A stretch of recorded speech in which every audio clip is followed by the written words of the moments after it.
I'm going to talk about contamination of food. What are the routes how the food can be contaminated? I'm going to talk about contamination, the sources. First of all, looking at the sources of contamination of food, the first sources we're looking at the food handler or pest or raw food, right?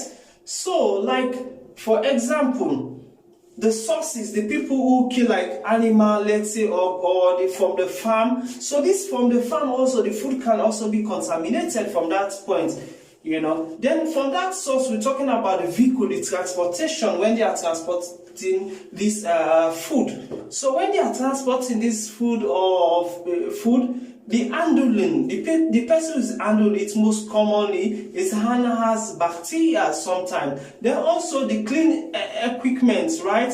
Like the towel they are using also sometimes have bacteria. So this food also can be contaminated. Like the chopping board, things that they use to cut the board, also because of maybe not proper cleaning, also can be contaminated. Then also utensil, then with equipment also, this also can be serve as bacterial also, because maybe no proper cleaning, no proper storage.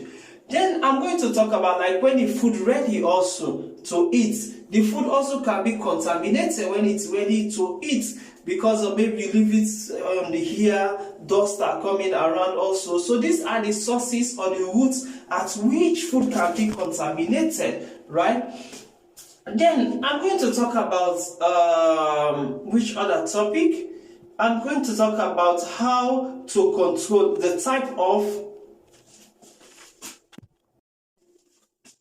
I'm going to talk about the cross contamination, right? What we mean about cross contamination in this topic? Types of cross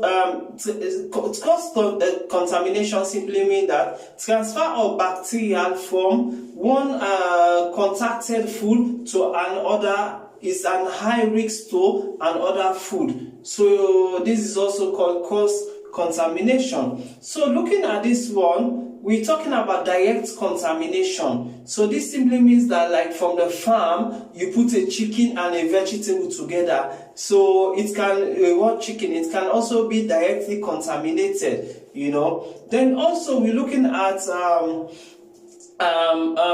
drip contamination, right?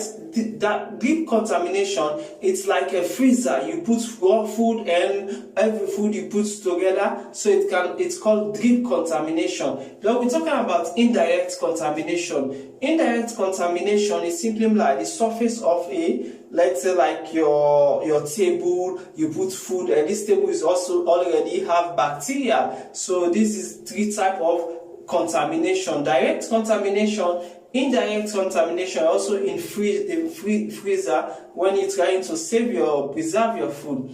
Then we're looking at how to control cross contamination. Cross contamination is when you put a raw food or for closer to a fresh food. So sometimes the food also can be contaminated. So how to control this one?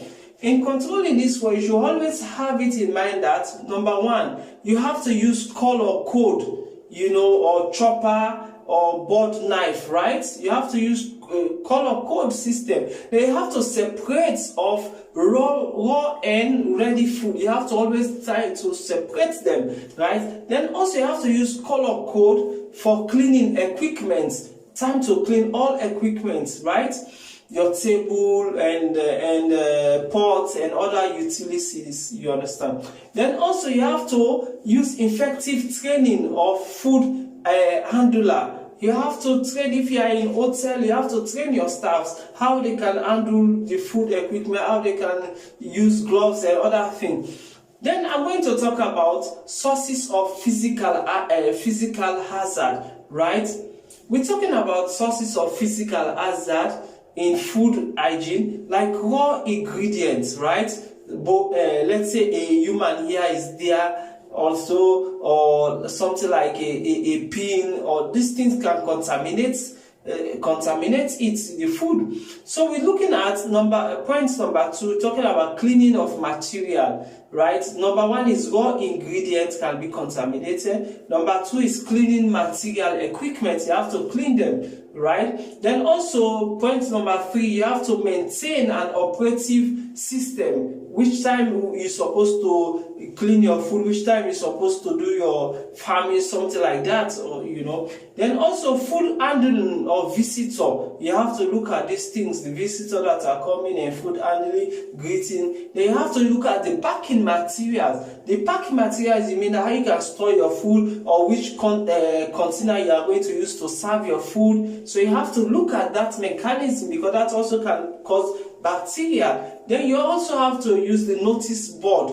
right, or mental pin, right, Then also you're looking at the building, the paint of a building, also because of the paint also can also contaminate food. Then you're talking about equipment, right, the equipment you are using or school. Let's say you are using school something to cut, school equipment to cut, maybe because of the lubricants or the chemical in that school can also be served as the contamination, right? There also pest control, right? Also sometimes pest control, the chemical they use for pest control also can also be contaminated, So we're talking about sources of chemical hazard, right? Chemical hazard is simple like this cooking, like cleaning equipment, right? They also can serve as they can also serve as contamination. So how they serve as contamination? Like when it delivers this thing, you have to find a safe place to put it. Then number two, you have to pack this material in a safe place. The chemical, you have to pack them in a safe place. They're also maintenance operative. So you should not deal with chemical at the same time you go and deal with a food item. So you have to separate, you have to have time to deal with chemical items and also time to deal with food items. They're also cleaning chemical or pesticide also. You have to be careful of those chemicals also. Then excessive addictive. So you have to be careful of those things. So I stop here, and my next topic I'm still on the contamination.